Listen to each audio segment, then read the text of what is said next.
partilhar a palavra do Senhor nesta manhã, veio o livro de Filipenses. O livro de Filipenses é um livro que eu tenho uma relação de muita admiração, é um livro que fala muito à minha alma, é um livro que eu gosto de pautar o meu ministério para a alegria, que Paulo, mesmo passando por dificuldades ali na prisão, ele escreve àquela igreja, que era a igreja dos seus olhos, era a porta de entrada da Europa, onde ele teve que mudar todas as estratégias que ele tinha até então, até Filipos, era chegar à sinagoga, debater com os judeus acerca da fé, das profecias do Messias, mas chega a Filipos e não há sinagoga. Chega a Filipos ali a porta de entrada do caminho da Ásia para a Europa. Ele pisa na Europa e não há sinagoga.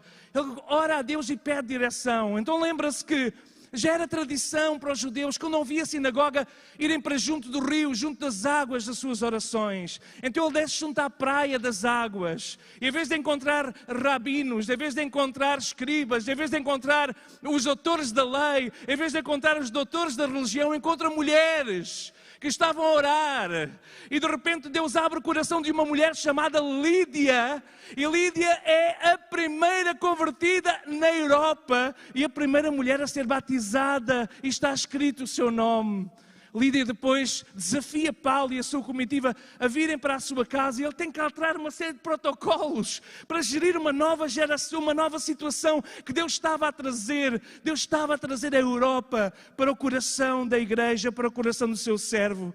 E quando Paulo mais tarde escreve, certamente com a sua mente cheia de memórias lindas sobre o que aconteceu em Filipos. Lindas e menos bonitas, porque em Filipos também as suas costas foram rasgadas com os chicotes romanos. Quando iam para a oração saindo da cidade e uma mulher, outra mulher, uma mulher que era aprisionada por um espírito de adivinhação e que dava tanto lucro aos seus senhores, ela vem atrás de Paulo e vem dizer: estes homens são os homens que anunciam o caminho da verdade.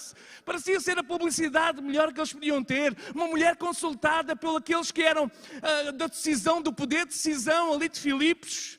Mas ele volta-se para a mulher e percebe que aquilo que estava nela era uma amarração espiritual de um espírito demoníaco. Ele diz: em nome de Jesus Cristo, sai. E ela é liberta. E por causa do negócio do seu Senhor serem perdidos, os irmãos conhecem, não vamos ler, isto está tudo lá em Atos 16. São dos meus episódios mais maravilhosos. Depois daquela mulher ser liberta, os seus senhores e aqueles homens se levantam contra Paulo e Silas e os prendem numa prisão sem julgamento, injustiçados, sem julgamento, chicoteados, no cárcere inferior. Mas ali Paulo aprende o poder do louvor, não que ele precisasse de aprender, mas experimenta o poder do louvor. Quando à meia-noite, em vez de chorar as suas feridas, as suas dores, ele canta louvores e adora e ora ao Senhor, e de repente os fundamentos da prisão se abalam, as prisões são abertas, os presos são soltos, louvado seja o nome santo de Jesus. E o resultado, mais uma casa, uma família restaurada, a própria família do carcereiro se torna o primeiro grupo familiar. E ele vai para aquela casa e ministra ali. Bom, Filipos. Uma cidade certamente com tanta história. E Paulo, quando escreve esta carta, ali na cidade da mudança de paradigmas, na cidade onde a mulher é batizada, onde uma mulher é liberta, onde uma prisão é evangelizada, onde uma família é restaurada, onde surge a primeira comunidade cristã na Europa, Paulo conserva na sua memória gratas recordações destes cristãos. E estes cristãos depois continuaram a suportar o seu ministério. Alguns estudiosos acreditam que Lídia financiou um cavalo. Eu sei que isto está escrito em alguns livros, não há registro. Mas uma cavalgadura, porque as suas viagens passam a ter muito mais energia, muito mais velocidade. E aquela mulher, uma mulher que vendia púrpura para ricos, agora percebe que tinha um ministério e financia a obra missionária do apóstolo Paulo. Louvado seja o Senhor.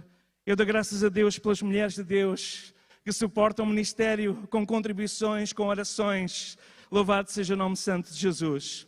Então, quando ele chega aqui a Filipenses, e nós vamos ver esta carta que ele escreve no capítulo 1, todas as cartas, irmãos, sabem, normalmente as cartas do apóstolo Paulo, elas são cartas, à exceção de Gálatas, 1 Timóteo e Tito, elas começam todas com uma ação de graças. Normalmente é uma ação de graças calorosa, uma ação de graças sincera.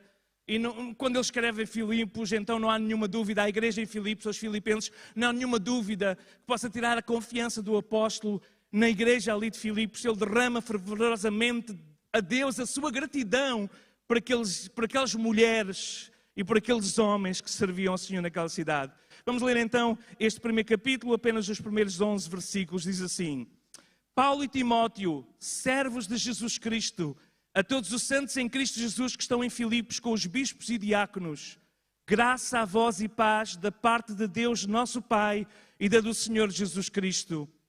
Dou graças ao meu Deus todas as vezes que me lembro de vós, fazendo sempre com alegria oração por vós em todas as minhas súplicas, pela vossa cooperação no Evangelho desde o primeiro dia até agora, tendo por certo isto mesmo, que aquele que em vós começou a boa obra, a aperfeiçoará até o dia de Jesus Cristo. Como tenho por justo sentir isto de vós todos, porque vos retenho em meu coração, porque todos vós fostes participantes da minha graça, tanto nas minhas prisões, como na minha defesa e confirmação do Evangelho. Porque Deus me é testemunha das saudades que de todos vós tenho, a entranhável afeição de Cristo Jesus. E peço isto, que a vossa caridade aumente mais e mais em ciência e em todo o conhecimento, para que aproveis as coisas excelentes, para que sejais sinceros e sem escândalo algum até o dia de Cristo, cheios de frutos de justiça, que são por Jesus Cristo para a glória e louvor de Deus. Amém. Até aqui a palavra do Senhor. Dou graças ao meu Deus sempre que me lembro de vós. Oh, é tão bom, não é? Quando um pastor pode escrever assim para a sua igreja. Dou graças ao meu Deus sempre que me lembro de vós. Dou graças. Ele dá graças porque há homens e mulheres, filhos e filhas, discípulos de Jesus Cristo comprometidos. Ele faz um pedido. Eu não vou tanto dedicar o meu tempo a explorar aqui a ação de graças que ele faz a Deus pela recordação. Ele traz sempre alegria quando lembra aquela igreja, quando lembra Lídia, quando lembra a família do carcereiro, quando lembra todos aqueles que ali serviram ao Senhor. Ele tem alegria no seu coração. Era uma igreja comprometida com a obra. É uma igreja que era uma igreja missionária, uma igreja que várias vezes ofertou para a obra e para a vida do apóstolo Paulo quando ele precisou financeiramente. Foi uma igreja que esteve ao seu lado na defesa. Foi uma igreja que defendia o seu fundador, sendo fundados na pessoa de Jesus Cristo, mas pelo apóstolo São Paulo. Eles eram uma igreja que era comprometida também com a sua liderança. Era uma igreja que cooperava. Ele dá graças no verso 5 pela cooperação. Uma igreja que cooperava na expansão do Evangelho. Uma igreja que Paulo tinha a certeza que o caminho que eles estavam a fazer, a caminhada, o percurso que eles estavam a fazer, era um percurso de glória em glória, de melhorar. E ele diz isto no verso 6, aquele que começou em vós a boa obra, ele vai aperfeiçoá-la até o dia que Jesus venha. Irmãos, o crente quando decresce, o crente quando vai para trás, ele está a fugir ao propósito, porque nós temos que a cada dia aprender com as nossas falhas, com os nossos erros, com as nossas fraquezas e superá-las e sermos mais e mais semelhantes a Jesus Cristo. E ele diz isto, Deus começou a obra, Deus é fiel para aperfeiçoar e é isso que nós queremos. Depois Paulo agradece também o apoio financeiro, agradece, claro, a defesa que eles tiveram, tudo isso, e depois ele faz um pedido. E este é o meu pedido para a Igreja Assembleia de Deus de Lisboa para 2024. Vou fazer minhas as palavras do apóstolo São Paulo na sua oração. Verso 9. E peço isso, que a vossa caridade aumente mais e mais em ciência e em todo o conhecimento, para que aproveis as coisas excelentes, para que sejais sinceros e sem escândalo algum até o dia de Cristo, cheios de frutos de justiça, que são por Jesus Cristo para a glória e louvor de Deus. Noutra versão diz assim, o que eu peço a Deus é que o vosso amor cresça, mas o vosso amor cresça com sabedoria e entendimento. E que o vosso amor cresça com sabedoria e entendimento, e essa sabedoria e entendimento possa dar-vos uma escolha certa para saberem escolher o que é melhor. E quando sabem escolher o que é melhor, vão ter uma vida digna, uma vida irrepreensível até o dia da vinda do nosso Senhor Jesus Cristo. E essa vida digna, essa vida irrepreensível, é uma vida que tem que ser mostrada e demonstrada com boas ações, com boas obras, que Cristo quer operar através de cada um de vós, para que a glória seja dada a Deus pelas vossas atitudes e ações. Então vamos aqui pensar em 4 ou 5 pontos. Primeiro, o amor cresça. Meus amados irmãos, Jesus foi muito claro quando disse: nisto conhecerão que sois meus discípulos, se vos amardes uns aos outros. Tenho dito muitas vezes, irmãos, eu tenho aprendido isso. Aprendi isso logo no início do meu ministério, quando em Serpa, a clamar ao Senhor por uma casa que Deus nos deu enorme, com tanto espaço, toda preparada. A igreja, a Assembleia de Deus que a Luz investiu na altura no nosso trabalho missionário. E nós tínhamos agora um templo enorme, apenas 15, 20 pessoas e uma casa tão grande. E eu disse: Senhor, a obra é tua. E Deus começou a trazer gente de todo o mundo para trabalhar ali. E na altura estava-se a construir os canais do Alqueva, já depois do Alqueva. E então começaram a chegar irmãos de todo o mundo que vinham trabalhar para as obras. Alguns traziam suas famílias. E de repente aquele pequeno grupo, nós tínhamos um grupo de 100, de 120 pessoas celebrando connosco. E eu tive que aprender a trabalhar com culturas diferentes. Eu que tinha partilhado e tinha crescido, tinha estado partilhado no ministério do meu pai, sempre no interior, sempre trabalhando em igrejas pequenas, em cidades pequenas. E de repente estávamos ali diante do mundo que Deus tinha trazido para nós. Eu tive que aprender a lidar com culturas diferentes e a amar os nossos irmãos de culturas diferentes.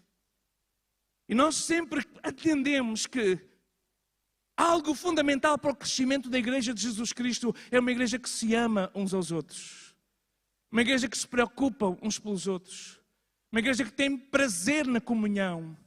Uma igreja que tem prazer na mesa, uma igreja que tem prazer em estarmos juntos. Não apenas no culto, paz do Senhor irmão, paz do Senhor irmão, mas também no dia a dia, através de mensagens, através do encontro que temos, através da visitação da casa uns dos outros, porque não? Mas o amor cresça. E este amor, a oração do apóstolo Paulo, uma igreja que o amava a ele, uma igreja que amava a Cristo, uma igreja que amava a obra missionária, mas a oração dele é que a vossa caridade, a vossa ação, o vosso amor e a ação possa aumentar mais e mais. E o amor, em primeiro lugar, tem que aumentar mais e mais na direção vertical. O nosso amor tem que aumentar mais e mais na direção a Deus. Temos que amar mais e mais a Deus, certo? Porque Deus é amor e quando nós amamos mais a Deus, conseguimos amar então mais na horizontal. Amamos mais a Deus na vertical e quando amamos mais a Deus, conseguimos amar o próximo. Porque se não conseguimos amar a Deus, não vamos amar o próximo. Se nós não temos o amor de Deus semeado no nosso coração, nós não vamos conseguir amar o próximo, porque o próximo é estranho, porque o próximo é diferente, porque o próximo pode ser até a nossa esposa ou os nossos filhos, que acabamos muitas vezes de fazer dos nossos lares campos de batalha, quando deviam ser campos de paz, campos de apoio, campos de sermos acolhidos e sermos amados e protegidos. Mas nós só vamos conseguir superar essas batalhas se amarmos a Deus de todo o nosso coração e amando na vertical. Então Paulo diz, a caridade tem que crescer, o amor tem que crescer. Este amor que vem de Deus tem que crescer. Amor a Deus, amor com o próximo. Manifesto na família, manifesta nos colegas de trabalho, manifesta nos vizinhos. Mas amor também à igreja de Jesus Cristo. Precisamos de amar a nossa igreja, irmãos. Eu dou graças a Deus aos irmãos que têm-se mantido fiéis, que não bateram com a porta, que não deitaram a toalha abaixo nos dias mais difíceis que esta igreja passou. Nos dias em que quando nós não tínhamos condições financeiras para pagar as prestações, mas Deus, que é o Senhor da igreja, trabalhou pela fé do nosso pastor, pela oração dos irmãos do grupo de intercessão, e Deus respondeu. Em 2023, irmãos, foi ano de grandes milagres. Eu tive a oportunidade de ver um desses milagres num papel. Quando eu vi, um irmão veio me mostrar assim, quando eu vi, disse assim, isto é totalmente Deus, isto é totalmente Deus, isto era impossível de acontecer, isto é totalmente Deus, porque Ele é o Senhor da igreja, Ele é o Senhor da obra. A igreja não é minha, não é nossa, não é do pastor Inês, a igreja é de Jesus Cristo. Então temos que amar mais a nossa igreja. Mas ele diz a forma com que temos que amar. A vossa caridade aumente mais em ciência e em conhecimento, ou seja, em percepção, uma percepção espiritual. E nós precisamos, irmãos, de ter uma visão espiritual. Nós precisamos de entender que muitas das batalhas que travamos não é contra a carne, não é contra a carne, não é contra o sangue. São batalhas que nós temos que travar espiritualmente. Quando o inimigo nos tenta atingir, começando pelas pessoas mais próximas de nós, começando por aqueles que nós amamos mais. Nós entendemos isso nos últimos anos, quando o nosso filho mais velho se afastou de Deus. Irmãos, têm sido dias difíceis, dias de muito choro, de muitas lágrimas, de muito pranto. Dias em que quando tocamos neste assunto, eu não posso sempre falar disto, porque é daquelas grandes feridas abertas na minha alma que o Senhor sabe. E nós oramos e nós buscamos a Deus, porque nós sabemos que quando o entregamos a Jesus naquele dia, sabemos que Deus tem um grande plano para a sua vida, e eu não posso tocar neste assunto, que é um assunto muito, muito sensível. Irmãos, nós vimos Deus operar, mas nós temos que entender que quando nós pensamos que vamos combater contra pessoas pela carne, nós só vamos mais afastar as pessoas. Mas quando nós entendemos, se nós os amarmos, e se nós combatermos aqueles que o inimigo tenta ter ação sobre as suas vidas, e repreendemos o inimigo sobre as suas vidas, e dizemos: Satanás, tu não tens autoridade, porque o Senhor nos deu, e nós o entregamos ao Senhor, e quando nós colocamos isso diante de Deus, e nós percebemos que são batalhas espirituais que têm que ser travadas, e não contra a carne. Eu dou graças a Deus que o nosso relacionamento melhorou muitíssimo quando entendemos isso. Não julgar, não criticar, mas amar. Amar e orar e esperar que Deus faça a obra, porque Deus é quem faz a obra.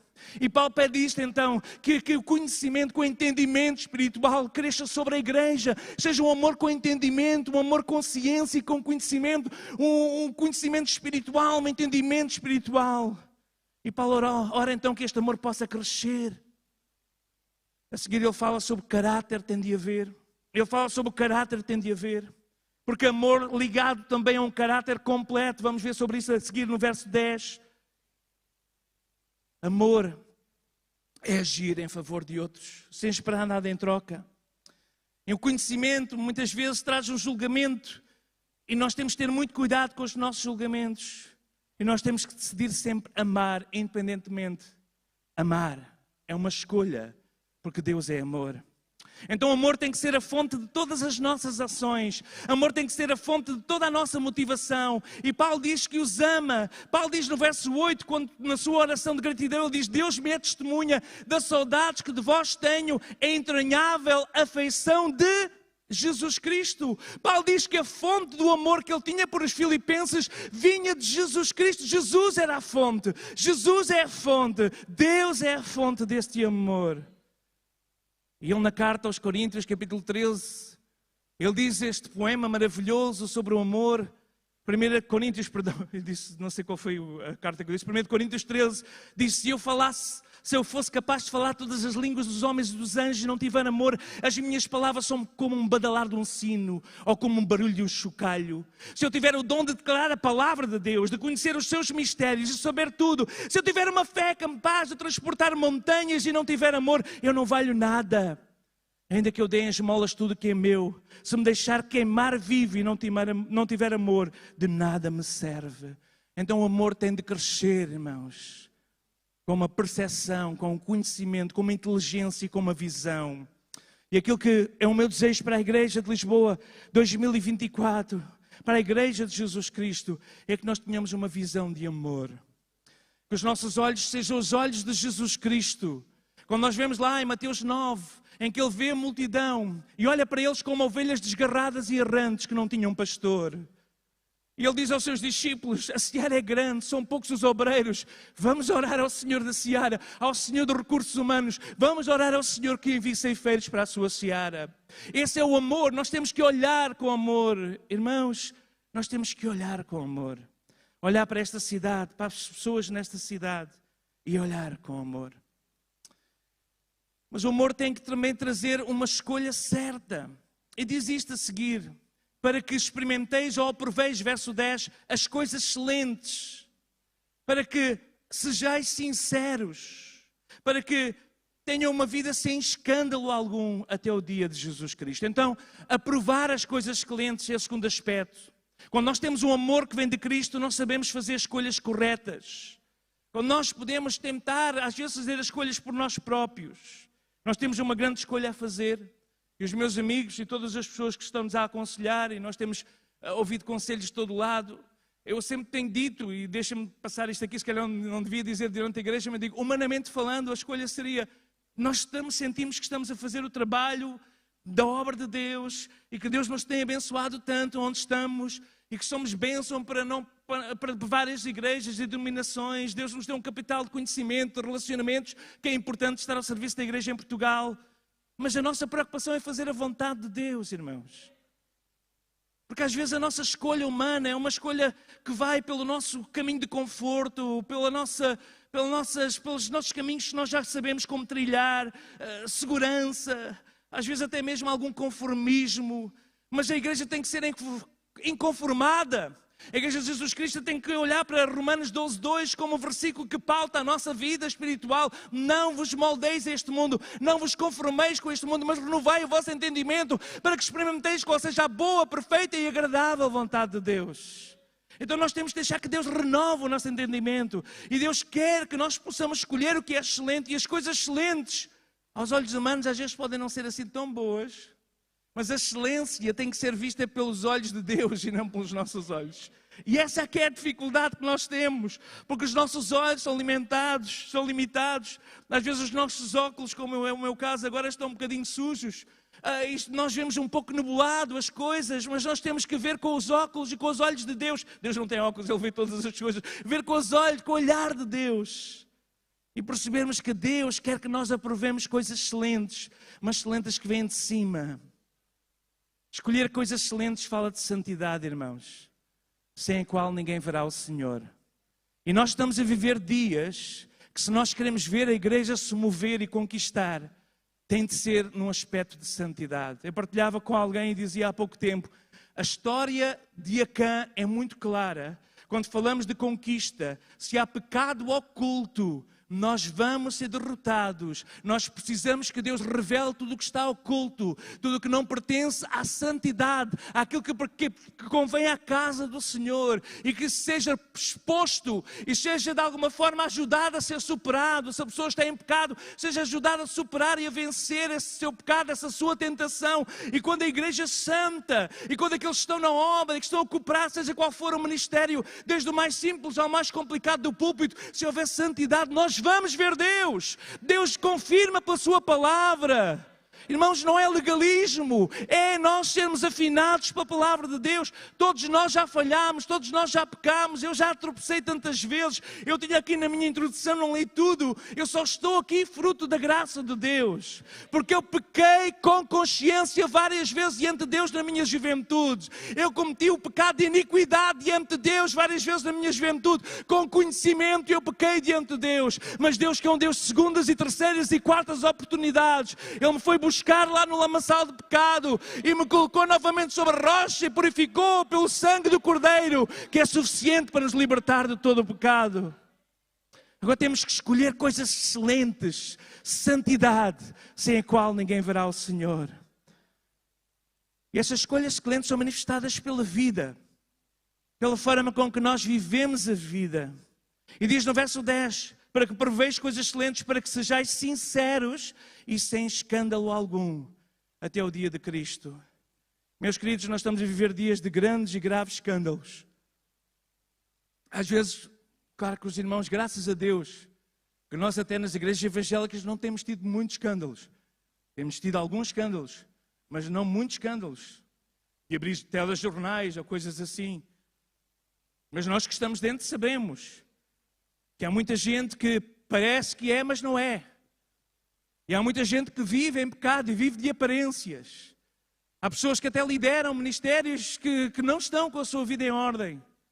E infelizmente este ano que passou, nós vimos uma das igrejas que mais cresceu por causa de não haver santidade. Assim como cresce, acaba por ruir.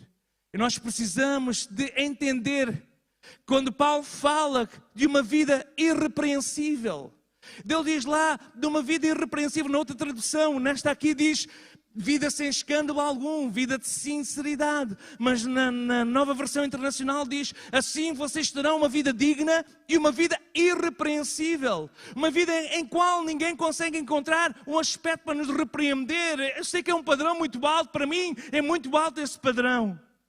Mas não há nada pior do que um cristão em mau estado. Não há nada pior do que um crente com mau testemunho. Um crente com mau testemunho destrói tudo. Destrói o trabalho que os outros estão a fazer. Destrói o trabalho que ele possa fazer. Pode ser o maior evangelista, mas se tem mau testemunho, ele vai levar muita gente. E essa gente é muito difícil de voltar. Josué 24:14 diz: agora temam o Senhor e sirvam-no com integridade e fidelidade. Joguem fora os deuses dos seus antepassados que adoraram além do Eufrates do Egito. Sirvam o Senhor com integridade e com sinceridade. A palavra integridade, a palavra sinceridade, vem de uma raiz de que aquilo que é julgado ao sol. Sincero, já falámos sobre, já vi várias versões do sincero, mas uma que eu encontrei muito era mel sincera. E o mel puro, transparente, só era visível se fosse colocado à frente do sol. Então pegava-se no mel à frente do sol, e se ele fosse transparente, se ele fosse mesmo transparente e refletisse, era sincera, era um mel puro. E nós, à luz da palavra de Deus, diante do sol da justiça do nosso Deus, a nossa vida tem que ser colocada para vivermos uma vida sincera, uma vida sem misturas, uma vida onde nós procuramos pautar por uma vida dedicada a Ele, em santidade e em integridade. E aquele que é verdadeiramente convertido a Deus não pode assumir um cristianismo de máscara. Irmãos, cristianismo de máscara não é aquilo que nós queremos para a nossa igreja. Os nossos motivos têm que ser motivos desinteressados, tem que ser motivação pura. A nossa conduta tem que ser uma conduta livre de qualquer negociação, qualquer truque, qualquer astúcia. A nossa conduta tem que ser pautada pela verdade da palavra de Deus. E somos fiéis à palavra, sabemos que Deus é fiel às suas promessas da palavra, mas precisamos ser fiéis ao Senhor da palavra. E o crente tem que ser sincero, tem que ser aquilo que professa ser. Não dizer que é, mas viver o que é. Então este é o terceiro aspecto. Isto é possível, irmãos, se nós recuperarmos um sentimento que havia na igreja primitiva. Passaram quase 2000 anos, certo? Mas esta igreja vivia na iminência da vinda de Jesus Cristo. E Paulo vai referir isso no final do seu versículo. Para que sejais sinceros, sem escândalo algum, até o dia de Cristo. Paulo sabia que Jesus vinha. E Paulo sabia claramente, como nós cantamos, Jesus vem, ou até que Ele nos chama, até que o Senhor nos chama, até que o elevador, a morte que é o elevador para nos levar para os braços do Senhor, daqueles que são crentes, claro, fiéis, a morte para nós é o elevador para a glória, mas até esse momento em que estejamos diante dele, ou até o momento em que Ele torne a vir, que nós sejamos e vivamos nesta iminência. Faça agora uma reflexão neste dia 31. Eu estava a pensar nisto esta madrugada, quando estava a terminar a mensagem. Faça uma reflexão e olhe para dentro de si e veja, se Jesus viesse hoje, agora, Ele conhece todas as tuas áreas obscuras, até aquelas que ninguém conhece. Ele conhece todo o teu histórico. Ele conhece todo o teu histórico de redes sociais e de internet. Ele conhece todo o teu histórico de vida e de relacionamentos. Ele conhece todo o teu histórico. Se Jesus viesse hoje, agora, terias tu motivos para entrar com aquela ousadia e dizer: Jesus, que bom ver-te. Terias tu vergonhas que não querias, tinhas vergonha de te apresentar diante do Senhor. Mas é mais grave, irmãos, quando nós vamos a Mateus 25 e quando nós vemos lá no verso 21 acerca desta vinda do Filho do Homem e fala de um julgamento daqueles que estavam reunidos e que faziam parte do rebanho, mas havia um grupo que eram bodes. E havia um grupo de bodes que estava no meio das ovelhas. É um texto muito forte. É Jesus quem fala. Não sou eu que estou a citar. Eu estou a citá-lo, claro. Mas é palavras do Senhor Jesus Cristo. E diz assim no verso 25. Ou no verso 31 do capítulo 25 de Mateus. Quando o Filho do Homem vier em sua glória, e todos os seus santos anjos com ele, então ele se assentará no trono da sua glória, e todas as nações serão reunidas diante dele. Ele apartará uns dos outros como o pastor aparta os bodes das ovelhas. Para as ovelhas à sua direita, mas os bodes à esquerda. Então dirá ao rei ao que estiver à sua direita: vinde, benditos de meu Pai. Possui por herança o reino que vos está preparado desde a fundação do mundo. Porquê? Escuta agora com atenção. Porque tive fome e deste-me de comer. Porque tive sede e deste-me de beber. Porque era estrangeiro e hospedaste-me. Porque estava nu e vestiste-me. Porque adoeci e visitaste-me. Porque estive na prisão e foste ver-me. Então os justos responderão dizendo: Senhor, quando é que nós te vimos com fome? Quando é que te demos de comer? Ou com sede e te demos de beber? Quando te vimos estrangeiro e te hospedamos? Ou nu e te vestimos? Quando te vimos enfermo ou na prisão e fomos ver-te?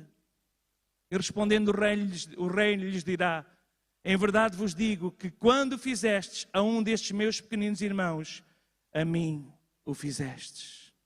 Eu não falo agora de pecado, irmãos. Eu não falo agora de pecado de vergonha, pecado sexual, ou pecado de imoralidade, ou pecado de desonestidade, ou pecado de roubo. Eu falo do pecado que muitas vezes nós cometemos, que é chamado o pecado de omissão. Que é o pecado de nós sabermos fazer, mas não fazemos. Nós temos o dom e não exercitarmos. Nós temos de Deus responsabilidade e graça e não multiplicarmos. Esse é o pecado, irmãos. Eu acredito numa igreja em que todos são sacerdotes. Eu acredito no sacerdócio universal. Eu acredito numa igreja em que todos nós, irmãos, temos dons para colocar à disposição do reino de Deus, da obra de Deus. Seja algo simples, como a Joana está a fazer ali no streaming, ou seja algo mais complicado, como o Levi está a fazer no som, ou seja a portaria, a coletoria, ou seja o louvor, ou seja a limpeza, seja qual for a área, mas quando nós temos alguma área que podemos colocar ao serviço do Senhor, irmãos que têm um dom de visitação, de consolo. Os dons de consolação fazem tanta falta nestes dias. Dons de socorros. Eu gostava de ter esse dom. Dom de ter uma empatia em que nós não conseguimos dormir e pensar quando sabemos que alguém está a passar por dificuldades. Mas se nós sabemos fazer o bem e não fazemos, nós também pecamos. E um dia nós vamos ser chamados diante do Senhor. Quando, Jesus? Quando estavas doente e fomos visitar-te? Quando? Quando, Jesus? Quando tive fome e deste-me de comer? Quando tiveste fome e deste-me de comer? Quando tiveste sede e eu entreguei-te de beber? Quando? Quando tu eras estrangeiro? Quando? A Igreja de Jesus Cristo está na altura de nós tomarmos uma posição e não apenas percebermos que o amor é a motivação para tudo acontecer. O amor foi a motivação para Deus dar o melhor que tinha. Deus amou, que deu o seu Filho único. E a igreja tem de amar a Deus, para que Deus coloque este amor, para que verticalmente nós possamos, ou melhor, horizontalmente nós possamos demonstrar esse amor em ciência, em conhecimento, e nós possamos viver esperando a vinda de Jesus e saber que o dia vai vir e eu não irei com as mãos vazias me encontrar com o meu Senhor. Há o hino, o saudoso hino que diz: posso, tendo as mãos vazias, com Jesus eu me encontrar? Não posso. Nós precisamos uma vida cheia de boas ações, irmãos. É isto que Deus espera de nós.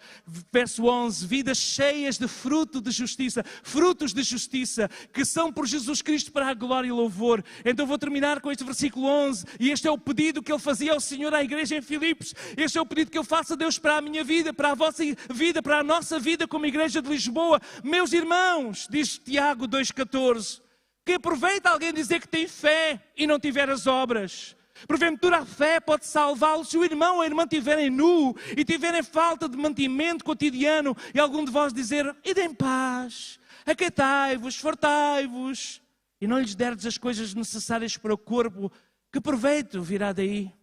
Assim também a fé, se não tiver obras, é morta em si mesmo. Então Paulo vem falar e vem orar ao Senhor: Senhor, que os filipenses, que os cristãos filipenses, que os discípulos de Jesus filipenses, que os lisboetas, que os irmãos da Assembleia de Deus de Lisboa possam ser cheios de fruto de justiça. Não para a sua glória, porque está muito claro no verso 11 que a glória não é para nós, mas são por Jesus Cristo para a glória e louvor a Deus, porque só lhe deu glória, a glória só pertence a Deus. E é muito interessante que neste versículo, não tinha sequer este ponto, já estava a terminar, quando de repente vês que os frutos de justiça são por Jesus Cristo. Mais uma vez a fonte, mais uma vez a motivação, mais uma vez a orientação, mais uma vez a visão tem de vir de Jesus Cristo. São por Jesus. Eu gosto tanto, irmãos, mas tanto mesmo. Eu lembro-me que há uns anos atrás estava a ouvir um testemunho de uma jovem na América do Sul. Ela teve um sonho, e um sonho era colocar uma Bíblia na mão de toda a criança. Eu trabalhava na altura para a One Hope, uma Bíblia para toda a criança.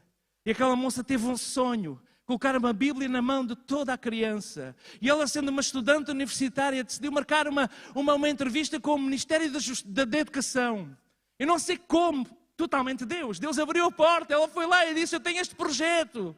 Ele disse, não, mas só se o Presidente autorizar. E ele mandou cartas e lá conseguiu uma audiência. Nós sabemos como estamos a falar de uma jovem estudante que de repente encontra-se com o Presidente. Começa com o seu carisma cheio do Espírito Santo a dizer, se as nossas crianças tivessem uma Bíblia na mão, tivessem acesso aos valores, o nosso país seria diferente. E de repente o Presidente diz, está bem, mas vocês têm que arranjar o dinheiro para fazer tudo isso que nós não temos dinheiro. E ela foi ter com esta organização. E os irmãos oravam para colocar uma Bíblia na mão de todas as crianças. E assim nasceu o projeto Livro de Vida. Foi colocado na mão de tantas crianças em todo o mundo para terem conhecimento dos valores bíblicos. E quando ela estava a dar o testemunho, ela dizia, isto era totalmente Deus, isto era totalmente Deus, isto aqui é totalmente Deus, isto aqui é totalmente Deus. E nós possamos dizer qualquer coisa que fazemos, isto é totalmente Jesus Cristo, isto é totalmente Jesus Cristo. É Jesus Cristo que opera através de nós. Nós somos o seu corpo, nós somos as suas mãos, nós somos as suas pernas, nós somos os seus pés, nós somos os seus olhos, nós somos os seus ouvidos. E precisamos de ter o seu coração. Porque para Ele e por Ele são todas as coisas, para a glória e louvor de Deus, para a glória e louvor de Deus. O verdadeiro objetivo da igreja é quando nós lutamos para que Deus seja glorificado. E nós chegamos ao final de 2023 e dizemos, isto foi totalmente Jesus Cristo. Isto foi totalmente Jesus Cristo. Aquele dinheiro que permitiu pagar foi totalmente Jesus Cristo. Esta casa que temos aqui é totalmente Jesus Cristo. O pano que temos aqui é totalmente Jesus Cristo. As mudanças dos irmãos que temos aqui é totalmente Jesus Cristo. Isto é totalmente Jesus. E toda a glória é para Jesus.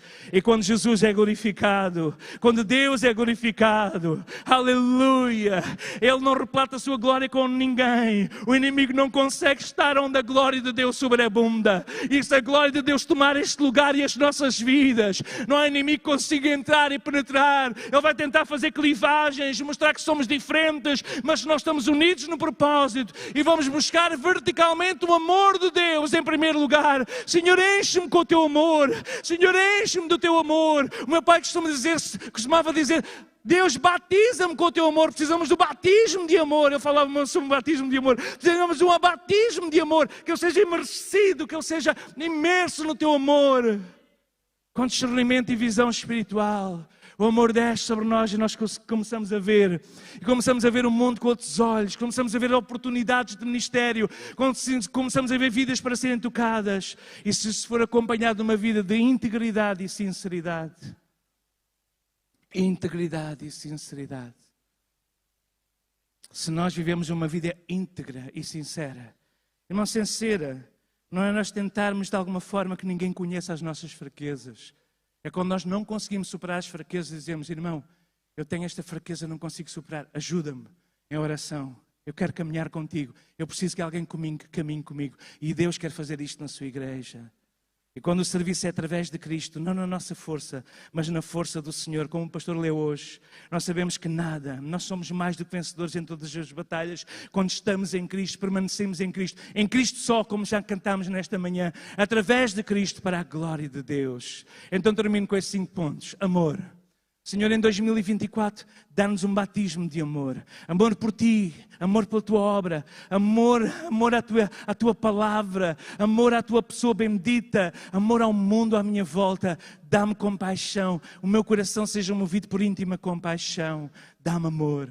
Senhor, que eu tenha uma visão espiritual e não uma visão carnal das coisas à minha volta, que eu possa entender e ter discernimento espiritual. Senhor, que eu viva a cada dia uma vida de integridade e sinceridade. E quando eu caia, Senhor, que os Teus alertas do Espírito sejam tão fortes que eu tenha que cair de joelhos para voltar novamente ao caminho e não me desviar do caminho, porque eu sei que sem sinceridade, sem integridade, sem santidade, eu não vou ver a Tua face. E que o serviço seja só por Cristo e para Cristo seja glorificado através da sua força, a força que Ele nos dá para a glória de Deus. Vamos ficar em pé, irmãos. Aleluia. Aleluia. Nesta manhã, vamos pedir isto ao Senhor. Amor, discernimento espiritual, visão espiritual. sinceridade, integridade, santidade. Vamos pedir que a sua força, a força do Senhor, possa, Senhor, nos revestir da sua força, da sua super capacidade que Ele nos quer dar a cada um de nós. E que todo o trabalho seja para a glória de Deus. E que Deus seja glorificado. Pai, nós ouvimos a Tua palavra, Senhor, e quando chegamos ao final deste 2023, sabemos, como já ouvimos aqui hoje, que para Ti anos e dias não tem muito significado, mas para nós que nos pautamos por este calendário solar e que sabemos que os irmãos lá na Nova Zelândia até já estão no novo ano, mas nós que estamos aqui, Senhor, neste dia, Pai, ó Pai, em que queremos de alguma forma não viver de vãs proclamações ou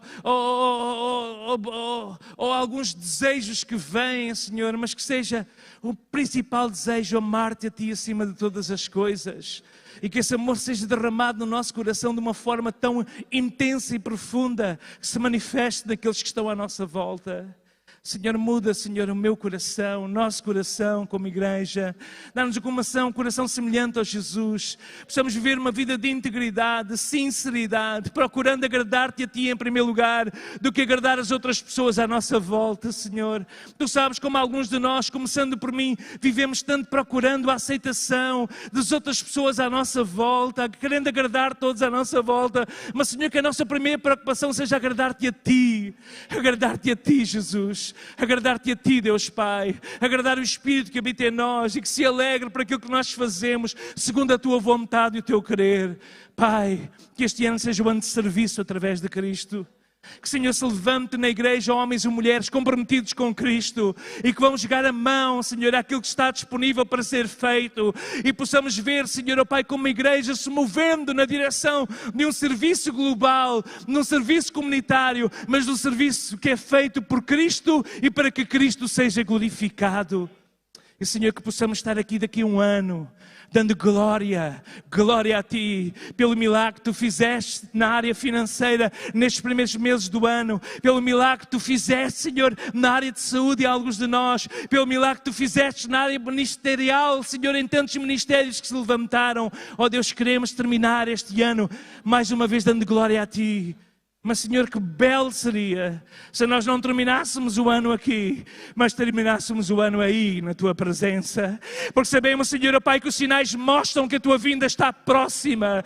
Os sinais mostram que a trombeta está prestes a soar. Nós queremos ter os ouvidos, Senhor, Pai, os ouvidos ungidos e abertos para ouvir esse som, esse clamor. Aí vem o esposo. E que as nossas vasilhas estejam cheias de óleo, de azeite, de unção, de poder do Espírito Santo. E que a nossa luz não se apague, mas possa indicar muita gente nas misérias, nas trevas, na escuridão, a luz de Jesus, a luz do Evangelho.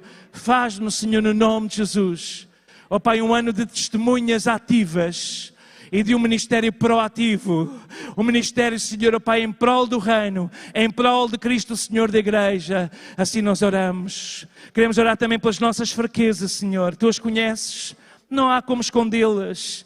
Diante de Ti nós estamos, Senhor, ó Pai, tal qual, Senhor, ó Pai, o nosso corpo diante de uma ressonância, ou até mesmo de um exame PET, onde, Senhor, ó Pai, as mais pequenas células estragadas podem ser verificadas. Mas Tu nos sondas e nos conheces melhor de qualquer ciência ou tecnologia, porque a Tua ciência é maravilhosíssima. E nós Te pedimos, Senhor, tal qual Davi, sonda-nos. Deus, prova-nos e mostra-nos e revela se há alguma área errada em nós, Senhor, para que a nossa vida seja afinada pela Tua palavra e pela visão do Teu Espírito Santo que está a preparar a igreja para a vinda de Jesus Cristo. Senhor, abre os nossos olhos, abre os nossos ouvidos e esforça as nossas mãos para o serviço. Esta é a nossa oração no nome de Jesus Cristo e para a Tua glória. Amém e amém. Aleluia.